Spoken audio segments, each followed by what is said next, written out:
கிரந்தி நாயகம் செடியை வேரோட வச்சிருக்கிறீங்க. ஆமாம்.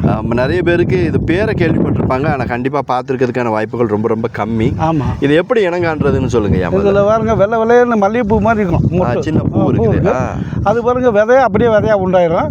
நல்லா வாயில் போட்டு கசக்கலாம் சரி, மூக்கில் விட்டாலும் சரி, நல்லா கம்ம ரொம்ப பட்டு துணி மாதிரி இருக்குதுங்களா? ஆமாம். இப்படி மோந்து வச்சா கம்மன்னு வாசம் வரும். இதை நம்ம சும்மா வாயில் விட்டு மென்று முழுங்கலாம். இப்படி முழுங்கலாம். 5 6 சாப்பிடலாம்.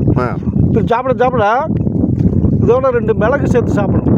சாப்பிட சுகர் வந்து குறைய ஆரம்பிச்சிடும். ஓ, சுகருக்கு நல்ல மிளகு சேர்த்து சாப்பிட்டோம்னா? ஆமாம், சுகருக்கு நல்ல மருந்து. ரொம்ப சாப்பிடக்கூடாது.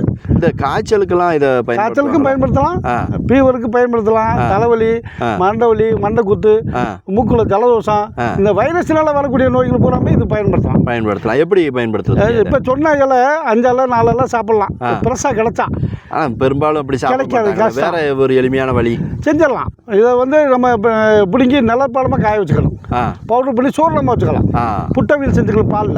பாலில் புட்டவியல் செஞ்சு ஒரு 1 கிராம் அளவு தினந்தோறும் காலையில் மதியம் நைட்டு 3 நேரம் சாப்பிட்டுக்கலாம். பாலில் சாப்பிட்டோம்னா இப்போ சொன்ன நோய்கள்லாம் சரியாகும். அருமை ஐயா, அருமையான தகவல்.